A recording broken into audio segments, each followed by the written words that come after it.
What is up, y'all? This is Will, and this is the Restaurant Owners Uncorked podcast brought to you by us here at Schedulefly. Simple, web-based restaurant employee scheduling software backed by legendary customer service. Like you'll literally have my cell phone number, which is this cell phone right here if you're watching. It's a flip phone. And also a low price point. Look, if you were on pencil and paper or Excel, we'll save you time, we'll save you headaches, we'll make your staff happy. Everybody will know what's going on 24/7, 365 on their laptop, on their iPhone, on their iPad, on whatever device they use. We will make life easier for you and your team if you're on pencil and paper or Excel. If you're on one of the other guys, look, we are not VC backed. We are not owned by private equity. So what that means is we're not trying to sell our business right now, and we're not raising prices to try to increase our top line. We're not cutting staff and customer service to try to increase our bottom line. We are just taking great care of our customers with simple software and, once again, legendary customer support. Schedulefly.com. Check us out. Schedulefly.com. 30-day free trial. You can call my cell phone. It is on 3 pages on the website, on the public-facing website. You'll find my personal cell phone on 3 pages. Call it. Let's wrap. Give me a text. Let's text. Would love to hear from you. Thank you for watching. Thank you for listening. What a great episode we have here as always. More coming soon. Y'all are awesome. We would appreciate a thumbs up, a rating, a comment, a star, or whatever you're on. Give us a rating. It would be really cool, and it'll get this content in front of more people. All right. Thank y'all. Appreciate you. See you.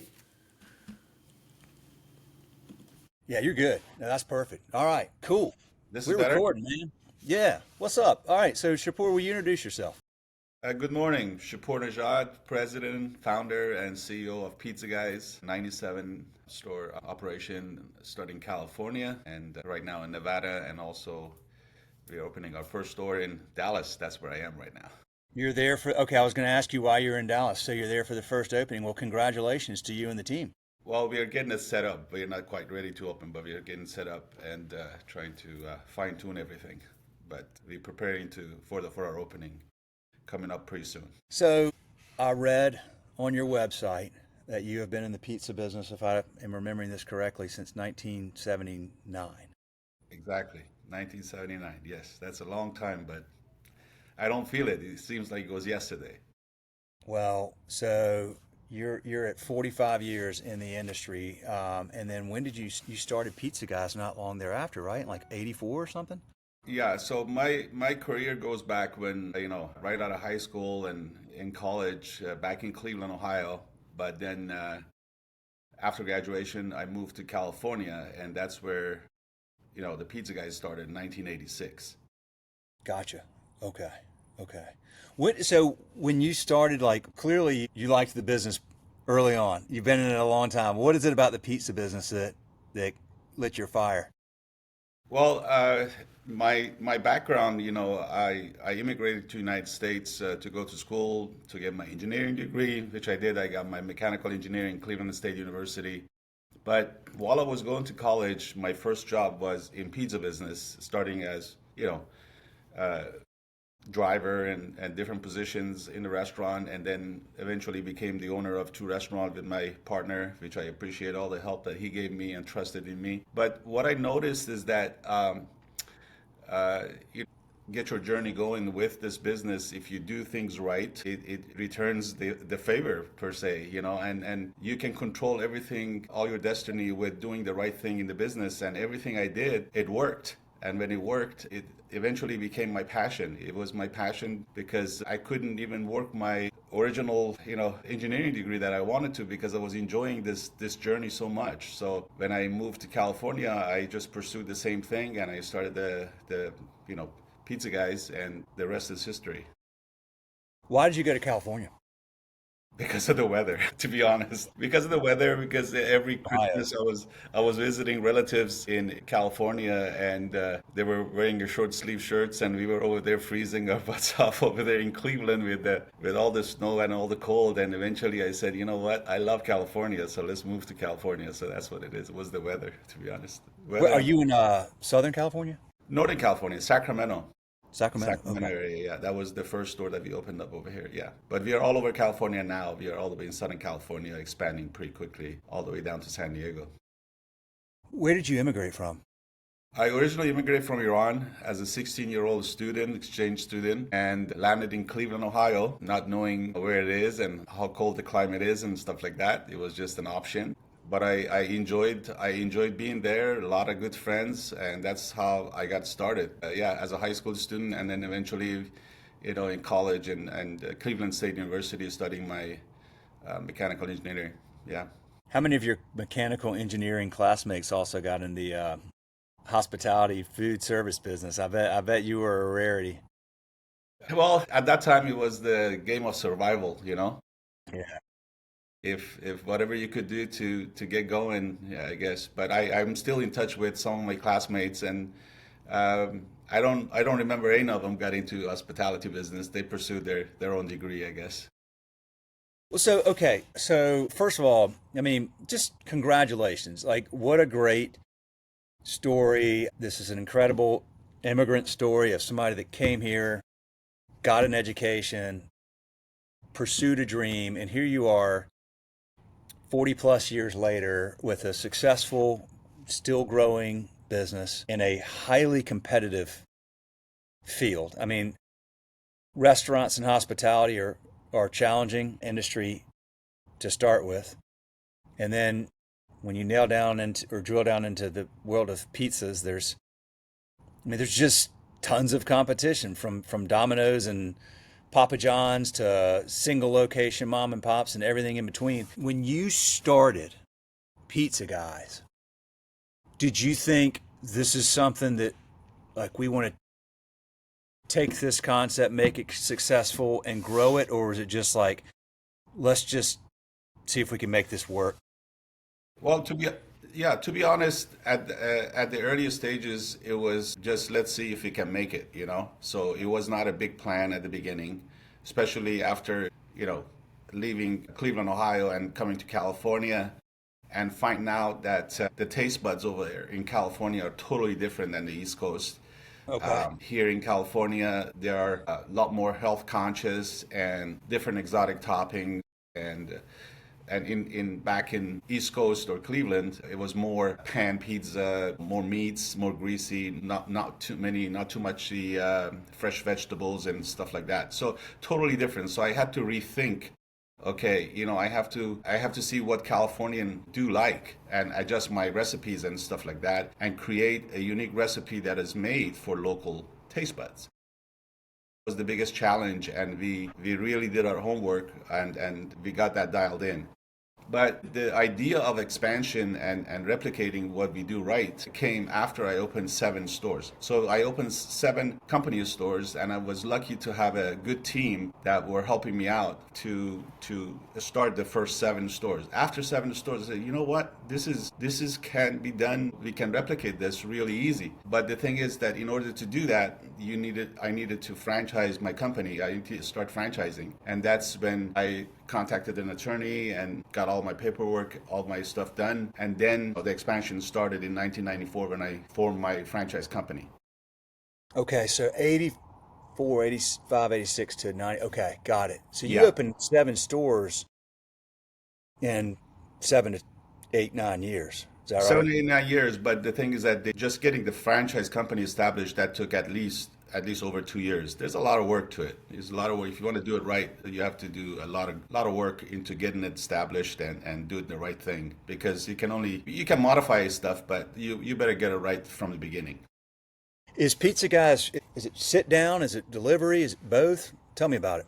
is delivery and takeout. In some locations, sometimes you're at mercy of the landlords, how big of a space they have. And our comfort zone is about 1,200 square feet. But sometimes, we find places that are 16, 18. And then if the size is a little bit bigger, we probably put a couple tables and chairs over there. But mainly over 90% of our stores are delivery and takeout only. And takeout only. 1,200 square feet, comfort zone right there. Okay. So then what you've got to do consistently at all these stores, all day, every day, is make a really good pizza. That's it. High quality, got to execute every day. You don't have the experience of being there and being served. It's like you just got to make a really good pizza, probably quickly and probably at a fair price. And that's probably not a very easy calculus, I would guess. Well, it's not easy, but at the same time, it is easy. What do the customer want? The customer want good quality food. They want the value. They want it from a clean place. They want it from friendly people, and they want to be able to come back and a reason to come back. And if you give them all that, is a very easy game, I think. If you do it right and you can replicate that any place. And it is not just California or Oregon and Nevada and this and that. You can do it anywhere. That's why we are in Texas right now, because we know these customers are craving for good quality food, and we know we have it. So that's all it takes. You make it sound so easy. It's a lot more complicated than you would let on. But I mean, it's easy conceptually. The execution brings its challenges, and replicating that is it's hard to do. And you're doing it very well. So I tip my hat, because when I think of this, like, I'm sitting here going, okay, how does pizza guy, you're going into Dallas. So in Dallas, I'm sure there's every major brand is there. There's other people there. Like, how do you go in and sort of like go, we're here? And how do you introduce yourselves to the market? Because you got to get people to start buying. And then you can control once they start buying. Then now hopefully I'm going to get repeat customers. But how do you enter a really competitive market like Dallas with a brand that is probably not known, widely there yet, and come in and say, we make great pizza, we're here to serve you, and I know you got a lot of options, but you should come to us? I think the first thing is the quality of your food and differentiation between who you are, what kind of food you have versus your competition. If you can win that, that's the first thing. And the next is the power of social media these days. You know what I'm saying? So if you have the right product for the market, and you have good product, of course, and you deliver the rest of the stuff that I just talked about, the service, the friendly people, and all that stuff, then the power of social media, people advertise that for you. They say, oh, I went to Pizza Guys, I got this, and it was good, that people were friendly, and the food was great, and the value was there. You know what I'm saying? So we really count on the power of social media these days to get our brand known over here in Texas, especially in Dallas for the beginning. And that's what we do so good over there in California and Nevada. And we want to try to replicate that over here as well. And we studied our competition really, really hard, and tried to see who's out here and what kind of product they have.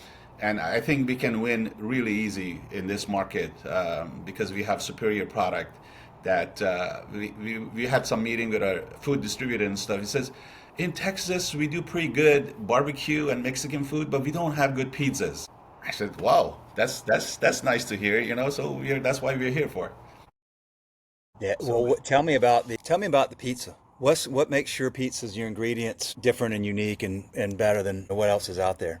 So we had to decide where our position is in pizza industry.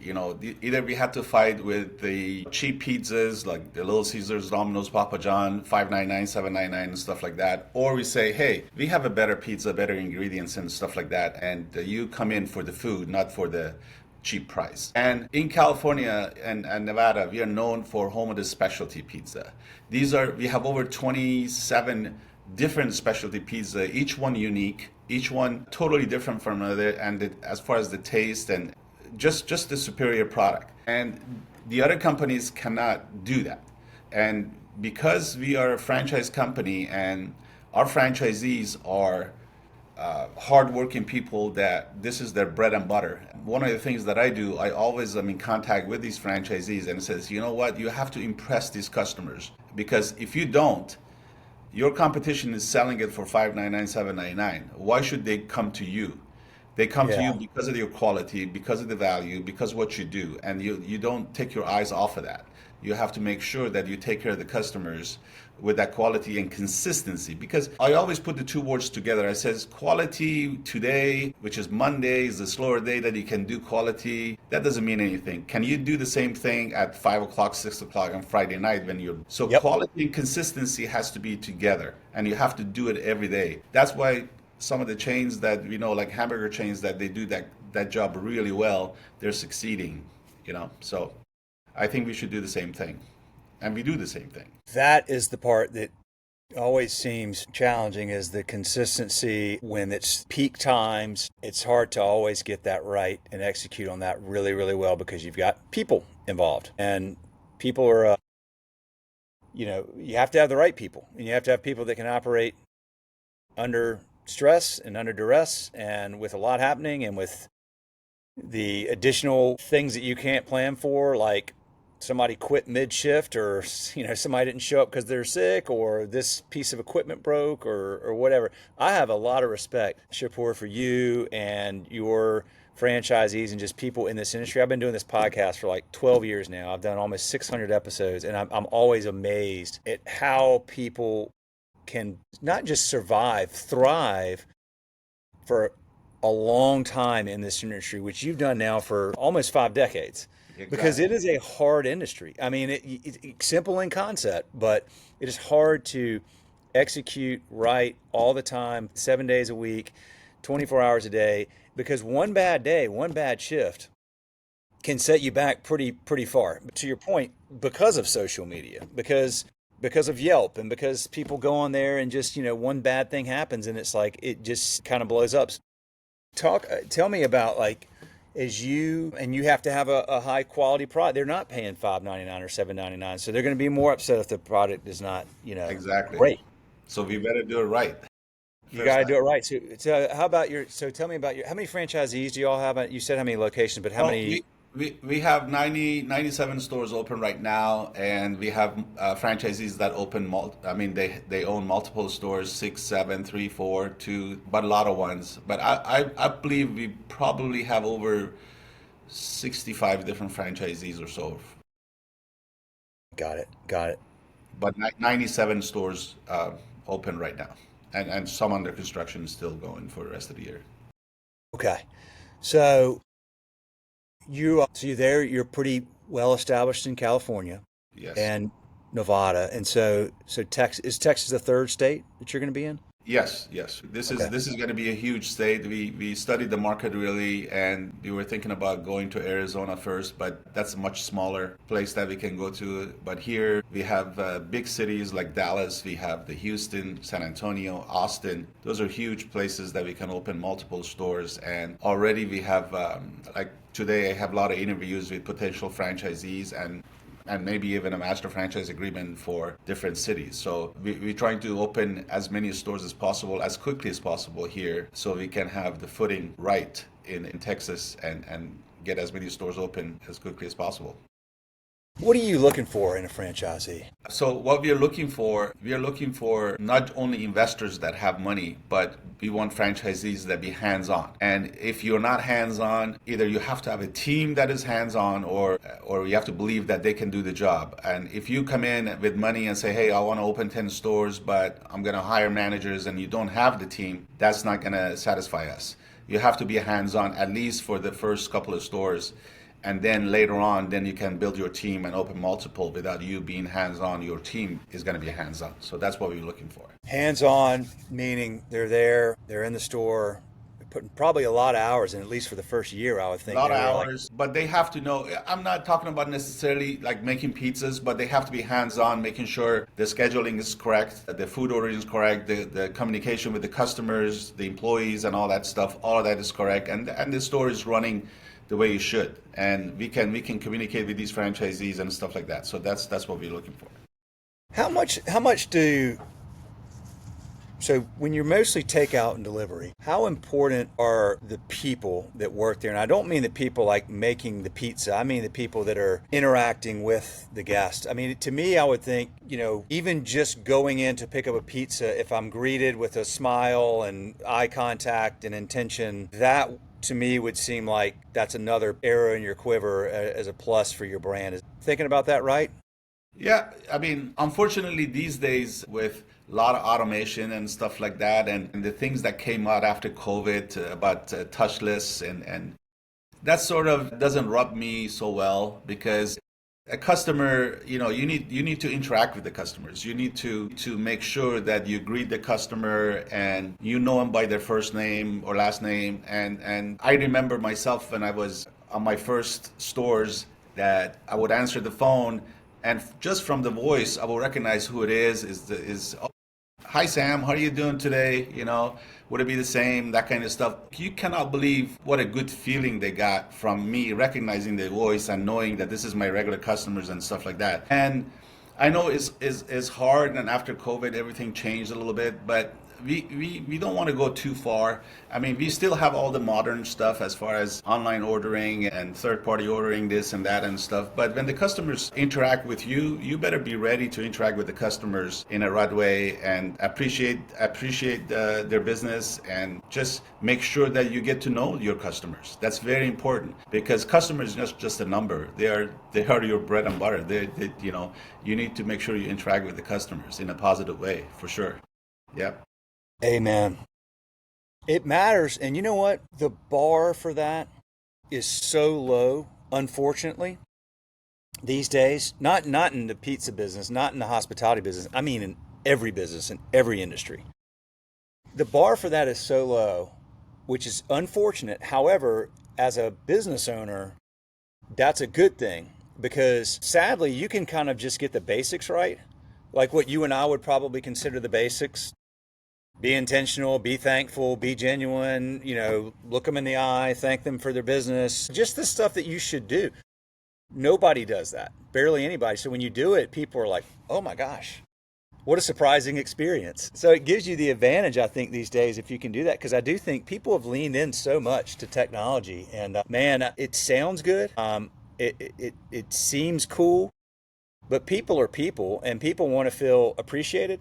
They want to feel validation. They want to feel like they matter. They want to feel like they're important. They want to feel like if they came in and ordered a $12, $15 pizza that you're glad that they're there because they have choices and their money is, doesn't stretch as far now as it did just a couple, 2, 3 years ago. And so they're particular and should be. Yeah, I'm so happy that I did this right from the beginning. We try to have an intentional interaction with the customers. So right off the bat, right at the very beginning, I try to have the customers come to us, even though that we are delivery and takeout. We gave them incentive.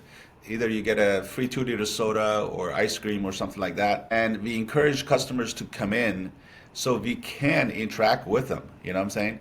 So is a much easier operation when they come to the restaurant and pick it up. So you know how delivery is so difficult these days, finding drivers and things like that. So our goal from the beginning was having the customers try to get as many customers to come in and pick up the pizza so we can interact with them, we can know them face to face, and they can see our operation, where their pizzas are being made, and they can see our individuality of each of our franchise restaurants and see who the local franchisee is, which is part of the community and stuff like that. And then if there's anything we can give them back. So one of the things also that we encourage our franchisee is, you know what, you're part of the fabric of the community. You need to not only sell pizza and collect money, you have to give back to the community. If there's a fundraising, if there's something going on, like in California, we had so many fires and different events that we participated in feeding, the firefighters or different groups, and it made us being part of the community, and that people don't forget. People don't forget kindness. So that's very important. And interaction with the customer is absolutely a must. And you have to be part of your community in order to win the people's hearts and have them come back and buy from you. And you have to do it naturally, not for business purposes. You have to have that mindset every day, every day. and it works. It really works. What are the qualities that, make a good franchisee? Or I guess the flip side of that question is, how do you know when you've got somebody that's not the right fit? It's funny you say that. And when I meet those kind of people, I said, you know what? Your business is not an ATM machine. You're not here just to collect. And in order for you to have the customer appreciate not only your food, but a reason to come back is that you have to create the value first of all. So is your pizza worth the money that you're charging? And why should they come to you instead of going to somebody else? You have to give them a reason to do that. And of course the quality and all the other stuff that goes with it. And if you do all that right, then you're entitled to their business. Otherwise, they're gonna go somewhere else. So don't forget that. Do not forget that. And we're looking for those kind of people. And usually if they don't have the same mindset, they usually sell and go away. You know what I'm saying? They're not Yeah. made for this business. And we are so lucky that we screen these franchisees really, really hard. And I tell you, I don't remember the last time, this thing happened, what you're saying. But they're all good franchisees. I'm very proud of them. Do your franchisees often become I know you said you've got multi-unit ones. Are they multi-brand franchisees as well? I believe I do have a few of them that are multi-brand, totally different business, which is allowed in our franchise agreement. But they also have multi-units. That means that I have a franchisee that owns 7 stores. I think the biggest one owns 7 stores, and then we have six, five, four, three, two, and a lot of ones. Okay. And it really runs the gamut. Like you're not necessarily always looking, like you could go somewhere where somebody just has one and you're fine, or do you Yep. try to get like I guess when you go to somewhere like Dallas, would you try to get somebody are they gonna buy If a they have the team. If they don't if they have the have, team, I wouldn't do it. If they just doing it for the money, I won't do it. Yeah. gotcha. Okay. Okay. I gotcha. So you're at 90, so you're gonna get to 100 locations here. We already have few under construction that's going to take us over 100. So we have that in the bag already. But we are very optimistic and very excited about Texas market. And right now, last 2 years, we opened 18 stores in Southern California, all the way down to San Diego, and we have more opening pretty soon. So we're excited about that. Northern California, we pretty much saturate that market. We are in every city in Northern California. Southern California, we still have room. And Nevada, of course, Las Vegas. We have two in Las Vegas, and then we have two in Reno, Nevada, and we're opening a third one shortly. So we are excited. We are very excited. Where, let's see here. So you said how many, like 1,200 square feet typically?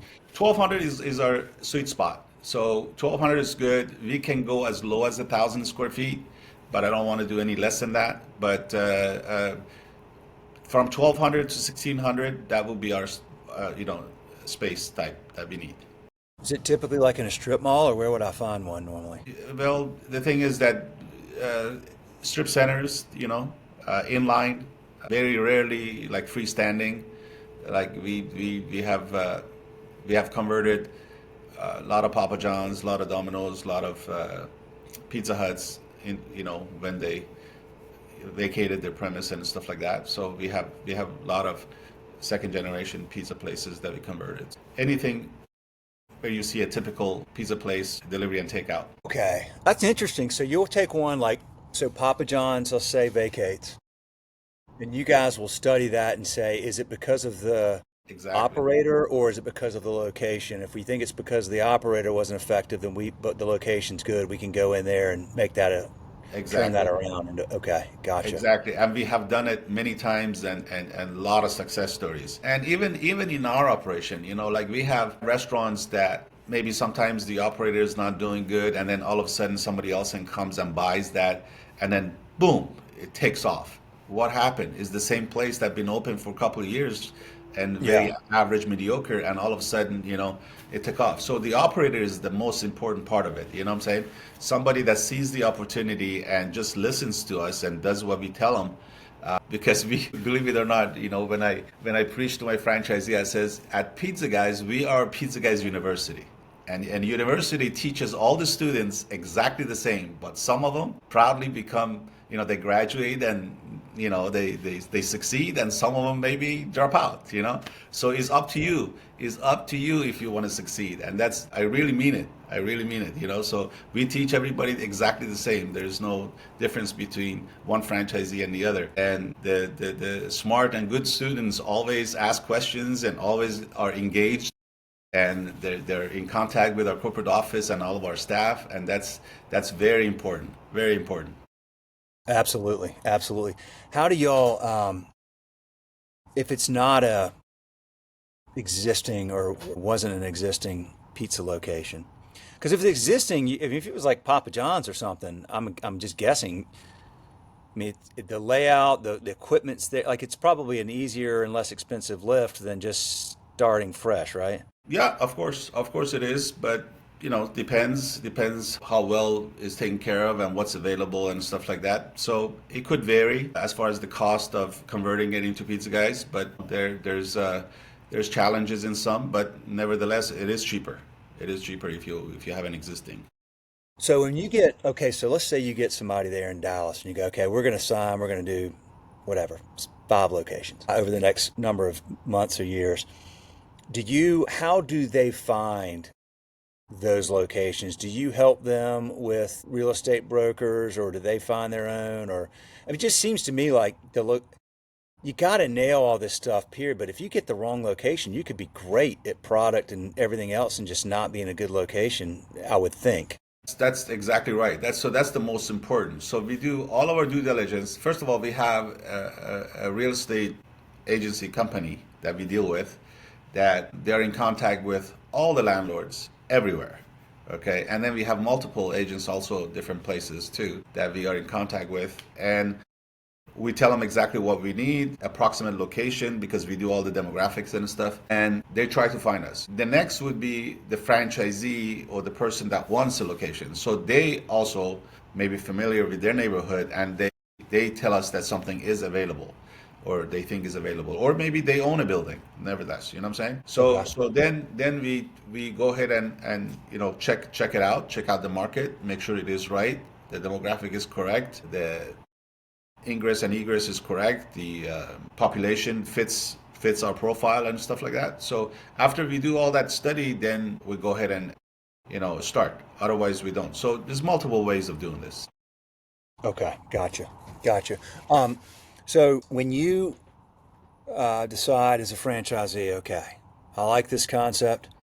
I like this guy, Shahpour. I like his team. I like the product. I'm in. And you sign an agreement. Uh-huh. What is it gonna cost me to open a Pizza Guys location all in?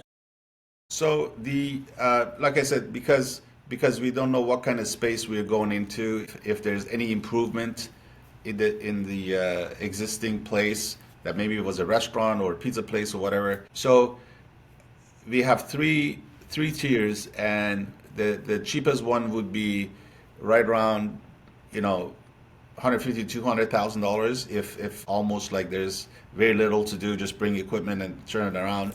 And then there's places like, let's say if it was a Subway or some other sandwich shop, that there's some improvements there, maybe the plumbing, the floors, walk-in cooler or something, or a hood or something. And then the third one that one would be between $200,000 to $300,000, and then something from scratch, totally from scratch, and depends if you get any allowance from the landlord or not. So that is something between 300 to 400 right now. Right Okay. now at this time, that's what we're looking. And we had multiple meeting with contractors in Texas, and we are hoping that price be a little bit lower here compared to California. So, but that's in our franchise agreement. That's between something from scratch, like there was no business there before, and you're starting all from scratch, about 300 to 400,000. Dude, I got to tell you, man, congrats on doing well in California and continue to open. I mean, I'm in North Carolina. I don't know what I'm talking about, but I hear enough about California to think I would be terrified to open a restaurant in California. It seems like between the regulatory environment and the labor $20 an environment, hour, $20 an hour. That's the biggest thing. dude. That's no wonder you're going to Texas. But that's great. I mean, people have always wanted pizza, and people will always want pizza. So that's a good place to be. But how do you navigate that, man? I mean, is it getting harder in It California to? is, to be Yeah, honest, it is yeah, getting harder, but we could only do it because we've been around since 1986 over here. And if you had to start all over again, I'll tell you, I think it'd be almost impossible to get started in California. So we are lucky to say that we started it back in 1986, and if we could survive all the storms, everything that they throw at us about, all the things that we have to do, all the things that we got to do to survive in California, that means that we can survive anywhere. You know what I'm saying? So we're lucky in that way, but it is very challenging because we have stores in Nevada. I mean, right next door, and the cost of operation is much less. yeah. Renting a space and all the construction costs and everything else is cheaper. You know what I'm saying? So we're hoping Texas would be even cheaper to do business and easier to do business, to be honest. Which I hear it. I hear it every day from all the people that I talk to.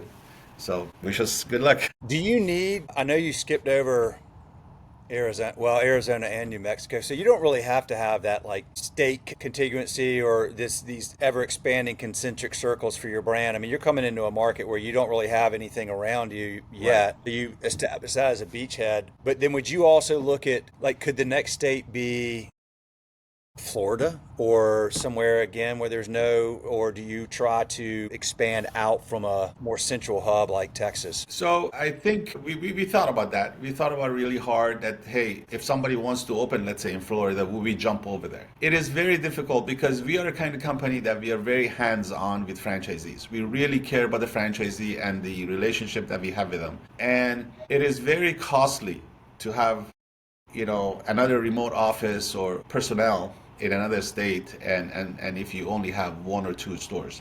So my quick answer would be no, I probably won't jump. But unless I have a strong franchisee that I believe can grow that market really quick, you know what I'm saying? We Yeah. are lucky to be with a distributor that services all the area, all the 50 states for us. But distributors also, they don't like to store your product for one store operation or two store operation. They Yeah. like to see more of your stores open as soon as possible, and that's why we picked state like Texas, because we know it's huge market. And we are, as a matter of fact, today we have what we call Discovery Day. We have 10 potential franchisees that we are meeting with and talking, interacting with them. And some of them are from immediate Dallas area, and some of them are from Houston, and one of them is from Austin. So Yep. we're very serious in getting this market going. And we don't say no to anybody. We entertain everybody and see who's the best fit, and they can do it. And if you have a good distributor that can deliver your food, it's much easier to expand in different state. But you got to Yeah. have the franchisees that are ready, have the team, have the capability of expanding as quickly as possible. Otherwise, I don't think I would jump a farther state than Texas for right now. Who's your distributor? US. Okay, so U.S. Foods. So they've got a national. Okay, well, good for them. That's a nice plug for U.S. Foods. There you go, folks. You got a good testimonial here. Okay, now has the economic environment been challenging for you all over the last year? It seems to have been for a lot of people in the hospitality industry, but maybe not as much for pizza takeout and delivery operations. Well, our initial cost is as low as you can get in any franchise business, I think. And a lot of people maybe have enough money or enough equity in their house or something that they can borrow against that. It has been very difficult, SBA loan, up to this point, but lately is getting a little bit better. And we hear some good news about people applying for SBA loan, and they're succeeding in that. So that's good.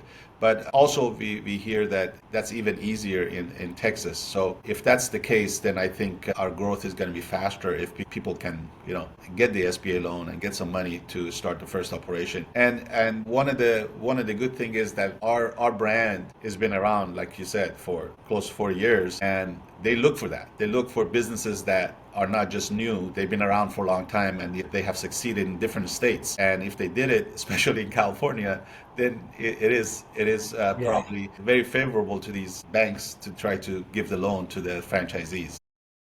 Do you have banks that y'all tend to suggest your franchisees work with that know you well?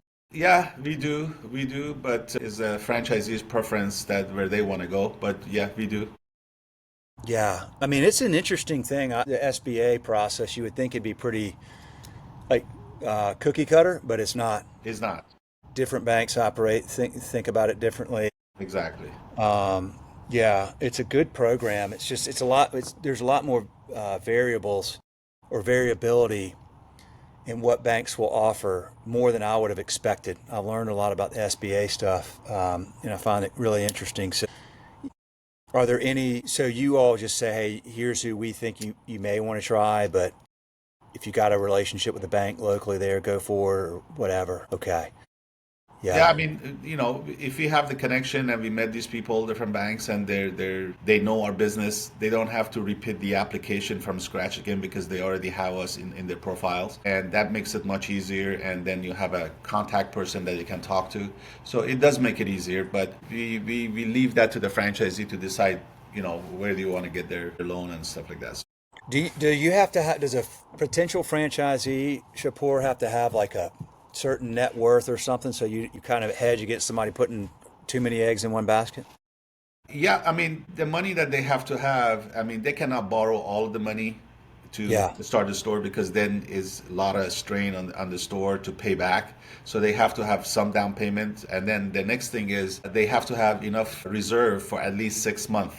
So enough operations. So if the restaurant didn't make money for the 6 months, they're not out, they're not scrounging up to try to, get the operation going. So they have to have 6 month reserve as well to be able to successfully run their business.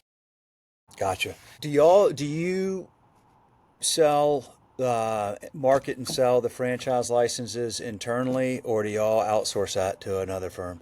We did have outsourced before, but right now we are doing it internally. You're doing it internally. Yeah. Okay, gotcha. Well, I'm going to just think if there's anything else I wanted to ask you. What is there anything else you wanted to talk about today that we haven't touched on yet? No, like you said, pizza business at the same time is very competitive, very challenging. After 40 years, what I know is, I don't want to oversimplify it, but is very easy because what the customer wants, you have to say where you are positioning yourself as far as your food, your price, and all that stuff. So when you decide that, you have to live it. You have to do it. You say, okay, I'm not a cheap pizza. I don't want to give cheap pizza, and I don't want to use cheap ingredients. As a matter of fact, one of the things that I have done in my operation from the very early on, I decided that for any reason I have to change an item, a topping on a pizza, ingredients, anything. The new item or new toppings or new whatever that I'm picking, it has to be as good or better, definitely better, probably. And then we negotiate price. Then the price has got to be, you know, as good or better. If it's not, there's no reason to change. So imagine from 40 years ago till now, every item that we changed, it got better and better and better and better. You know what I'm saying? So we don't go back. We make everything better. For example, we have a lot of food items that all natural. We no more MSG and this and that and funny ingredients that you cannot even read the label kind of thing. So we try to clean all that up and things that are good for you. Myself, my wife, my two sons, we are very foodie people. As a matter of fact, I landed yesterday and the first thing I had was pizza over here, so at a restaurant. So we crave for finding good quality places that we can learn from, you know, Yeah. and what's good about it, and also make sure the things that I put on our pizza guys menu is the things that I really love. If I don't like it, if I don't think it tastes right, we won't put it on. We won't have it. If it has you know funny name to the ingredients, we won't do it. So we're looking for high quality stuff. At the end, I want to just say that if you if you tell your franchisees that, hey, this is what you got to look for, you got to, the life story that I had, and I say, I care about the quality of the product that I have. I care about the quality of the people that we have. You have to care about what you give to the customers, and the quality and consistency has to go hand in hand. And then, the value that you give to the customers, that's got to be there. And the customer has to have a reason to come to you. and not go somewhere else. And if you give them all that, they're going to come back, they're going to talk about you, and you're going to succeed. It's as simple as that. And the last thing that I already mentioned, that you have to be part of the fabric of the community that you're in and give back to the community for any kind of fundraising, for any kind of events. You have to make it so, like, you do have some very successful franchisees that they are doing great job. And I walk with these people in their neighborhood, and as I'm walking, and they say, oh, hi, like they know him. And if they want pizza, this is the only place that they go. So that's a good feeling. That's what we're looking for. Man.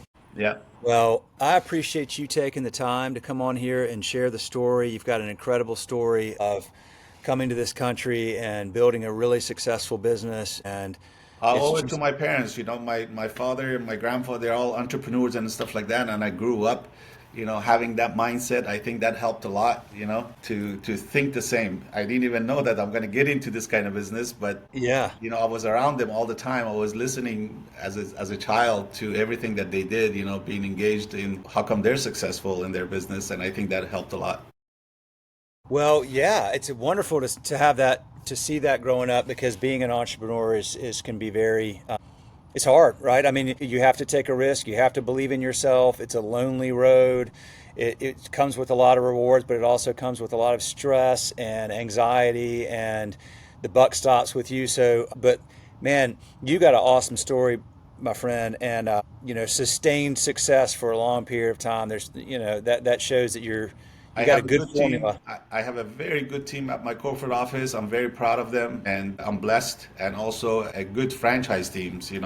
The people that believe in what I tell them, and they listen, and they try to replicate all of the success stories that I told them, and all the good things. And that's why they're some of them, they come back and they want to open a second store and third store. So I'm very proud of them. Very, very. Well, like attracts like, my friend. I mean, you attract good people because you lead by example, and you clearly are authentic and love what you do, and put everything you have into it. So you attract really good people to be a part of that. So I appreciate the opportunity to share your story and to talk to you today. And I wish you and the team there in Dallas a lot of luck and safe travel. And Thank you. I can't wait till one day when I hear that y'all are going to put your flag down in North Carolina. And Hey, Charlotte's a good market, man. A you lot of never growth in know. Charlotte. I love that area. I know exactly. I've been there many times, and I love that area. Their hospitality is by far the greatest in the country. So, It's yeah. pretty good. Yeah, we're always looking for good pizza, man. So, all right. Well, thank you, Shahpour. I appreciate it very much, man. All right. Thank you. Thank you so much. Yeah, appreciate Have it. a good one. All Okay. right. See Have a you. nice holiday. Okay. Bye You bye. too. Bye.